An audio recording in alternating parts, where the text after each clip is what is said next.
sunlight dappled through the leaves, and birds sang their morning songs. Lived a curious little fox named Luca. Every single morning, without fail, Luca would find the most perfect leaf, and with a tiny twig, he'd carefully write down his biggest dreams.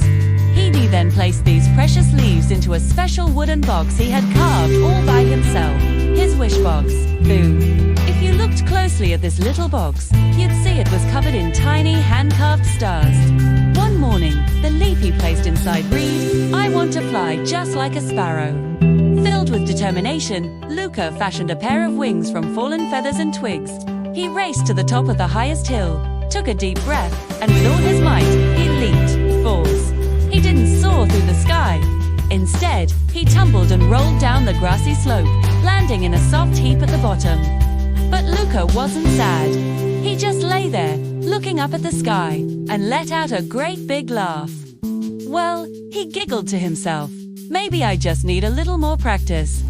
A little later, while exploring, Luca spotted his friend, Nino the squirrel. Perched on a branch, Nino was fiddling with a small cart made of bark, looking quite frustrated. "What are you doing, Nino?" Luca called up. Nino sighed. "Oh, Luca, time. Trying to make my cart go as fast as the wind, but it just won't work." Luca's eyes lit up. "That sounds amazing. Let me help you." So, the two friends set off on an adventure. They gathered smooth, round seeds for wheels, strong vines for axles, and wide, sturdy leaves to catch the breeze. Working together, bit by bit, they built a fantastic little wind-powered car. It was perfect. But just as they finished, the sky turned dark gray, and a sudden downpour began. The rain came down so hard that the little stream nearby swelled into a rushing river, and it swept Luca's precious wishbox right off its stump. "No!" cried Luca, running along the bank, trying to catch it.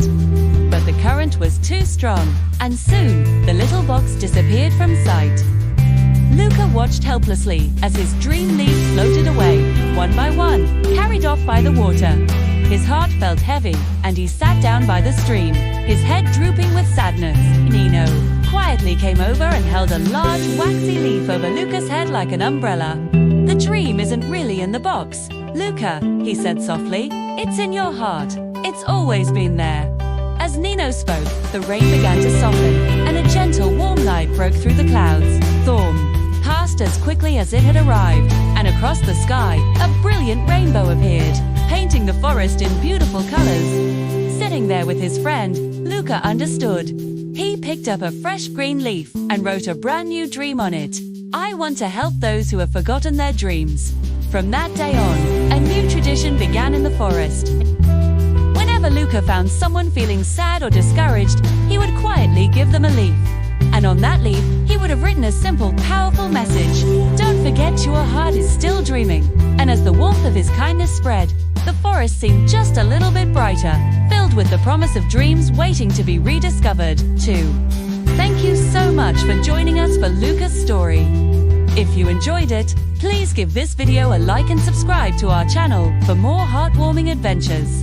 We'll see you next time.